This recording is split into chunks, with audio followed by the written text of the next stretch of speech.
Good afternoon, everyone. Uh, Today we'll start with the module 1, semiconductor diodes and applications. Okay, you all have studied this little bit concepts or the basics of this in the maybe physics, PUC 1 or PUC 2. You might have studied this already. Diode, you know. Okay, let us discuss about that and then we'll see the syllabus. What is the syllabus? And then we'll start with. Okay. Module 1 has semiconductor diodes and what are the applications of diodes. Okay. Now, what things we'll be studying in this is these are the topics we'll be studying in this module: PN junction diode, equivalent circuit of diode, okay, and then Zener diode as a voltage regulator, how it will be used, and then what are the diode applications. Some rectification is a main application of diode. It can be used for half wave rectifier, full wave rectifier, bridge rectifier, as well as capacitor filter circuit.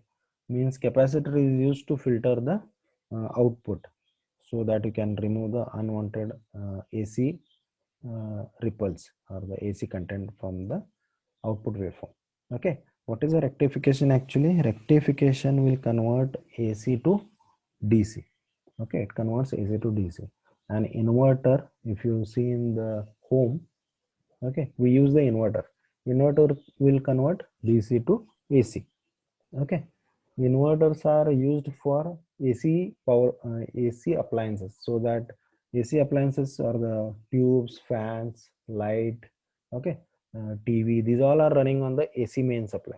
When light goes, okay, whenever light is there, inverter will charge, okay, and it will be stored in a DC battery. Inverters are nothing but a battery.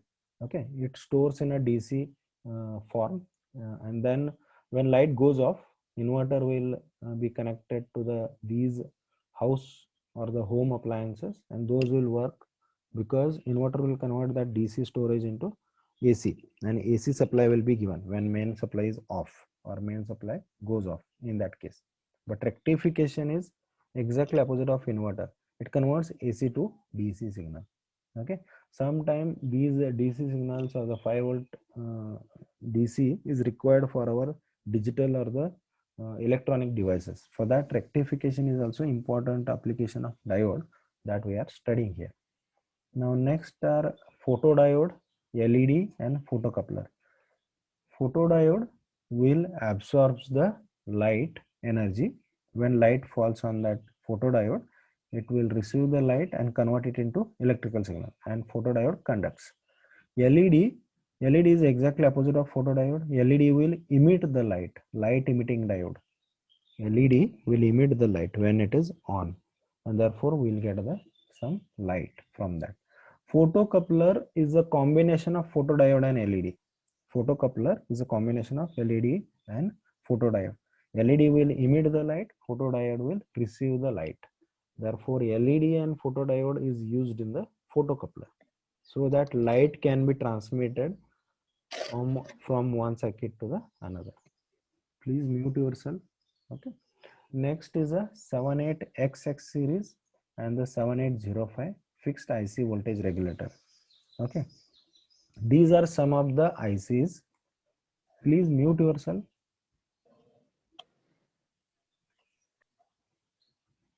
Okay. Now 7805 fixed IC voltage regulator. Now whatever circuit will design or will understand or you see the working of that and implement some application, those all are in the basic electronics or the electronic devices are manufactured in the form of IC. Okay, this is happened because of VLSI technology. Okay, sometimes it is called very large scale integrated circuit, and that is a VLSI technology has made it possible to put millions of transistor in a small centimeter cube IC. Okay, and those ICs work very efficiently, and you will get the very compact devices, handheld devices, portable devices. Okay, that kind of 7805 is a one IC. It is a fixed IC voltage regulator. Okay, now what is a voltage regulator? If you remember, I think fan is operating on the voltage regulator. If you see, fan speed can change when you put on 1, when you put on 2 speed, 3 speed, 4 speed, means what? It is providing variable voltage regulator. It is a voltage regulator is a one tap where you change the 1 to 2, it will be speed will be more because you are supplying the more voltage to the, or more voltage or current to the fan. Okay, in that case it will more it will rotate more speed, with a speed, more speed.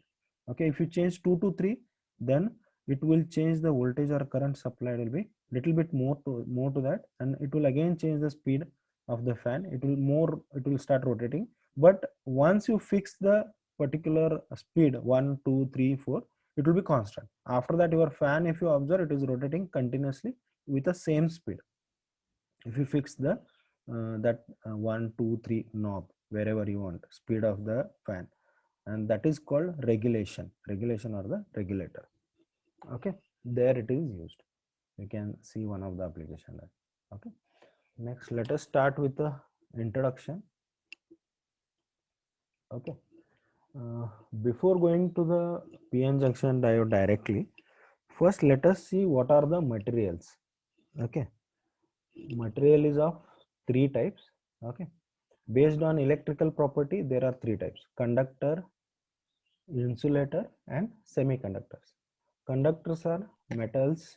It allows the electric current to pass through it. You know all this. These all three are, you know: conductor, insulator, semiconductor, intrinsic, extrinsic semiconductor. You are studied in the, I think, PUC 1 and 2. If you remember, can you tell what is a conductor? Do you remember what is a conductor?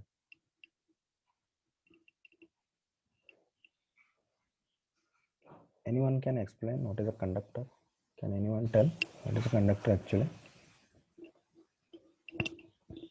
Conductor is a metal material which carries the electric current. It has less resistance, low resistance to the electric current. It allows the current to flow through it. Insulator is exactly opposite of conductor.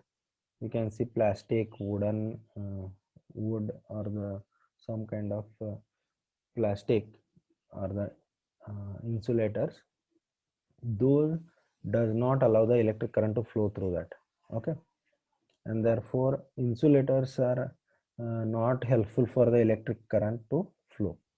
Okay, it has more resistance, high resistance. It has a high resistance. If you have the insulator, current will not flow. Insulator also helpful for the covering the conductors. If you see copper wire in the home, okay, electric wires, those are covered with the insulators. Okay, that's what plastic, the high resistance, high resistant insulator is covered on that. So that yellow and red color you can see on the wire. Okay, those plastic or the rubber, those are put on the those conductors so that we are safe to handle those conductors. Okay, are the wires, electric wires. Now semiconductor name itself says that it is a semiconducting. It has a both characteristic of conductor and insulator.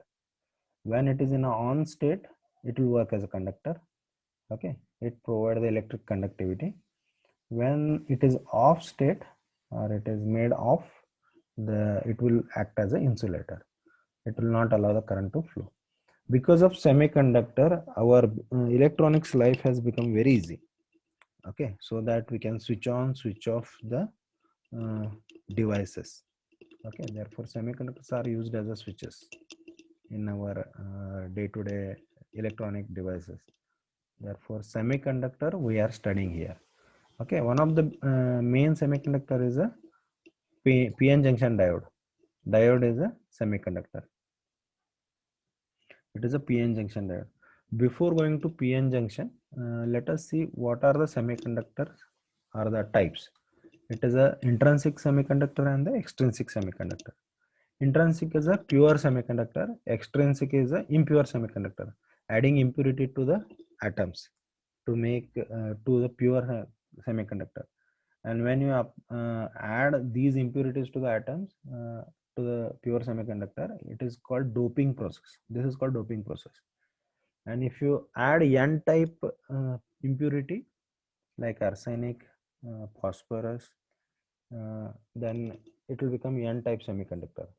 P-type semiconductor, if you add P-type, or you can say trivalent impurity atoms, then aluminum, bronze like, then that is called P-type semiconductor.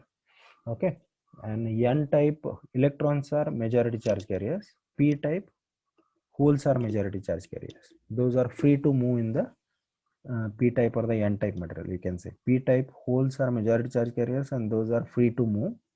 In the N-type semiconductor, electrons are majority charge carriers.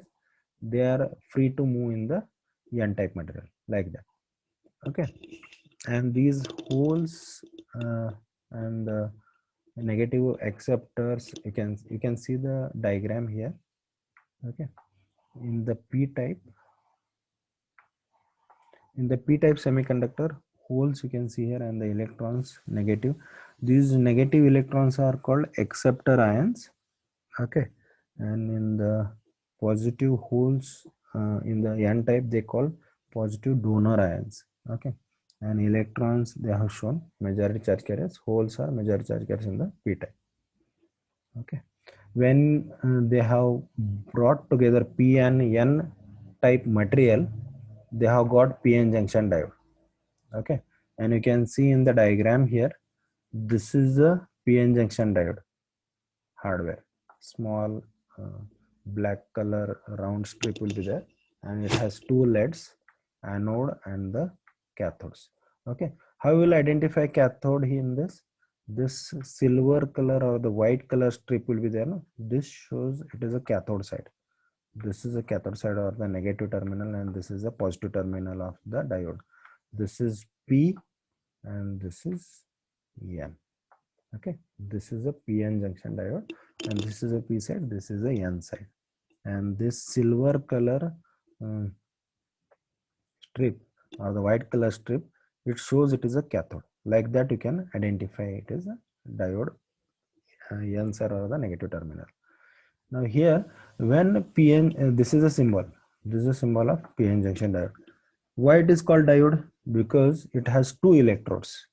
It has two electrodes. Therefore, two terminals or the two electrodes divides it as, it is a diode. Diode means two electrodes. Okay, and it is a one-way device allowing current to flow from anode to cathode under forward bias condition, and it is a open circuit when it is in a reverse bias condition. It is conducting in a forward bias condition. In a forward bias condition, it acts as a conductor. In reverse bias condition, it acts as a insulator, you can say. It is open circuit in the reverse bias. Forward bias, it is a short circuit, and current starts flowing from anode to cathode. Okay, therefore diode is used as a switch. Diode is used as a switch, and during forward bias it is on, and in reverse bias it is off. Okay, this is the PN junction diode symbol and the block diagram. Now you can see here is a PN. One second. This is PNN. Okay, this side it is P, and this side it is N. Okay, now if it is a P and N, means holes are majority charge carriers and electrons are free electrons are majority charge carriers in the N. Okay, always when P and N brought together at the junction, there is a deposition of the free electrons and the holes. You can observe here, because electron starts attracted by the holes here in the P side, and holes are attracted by the N type material or the electrons in the N type.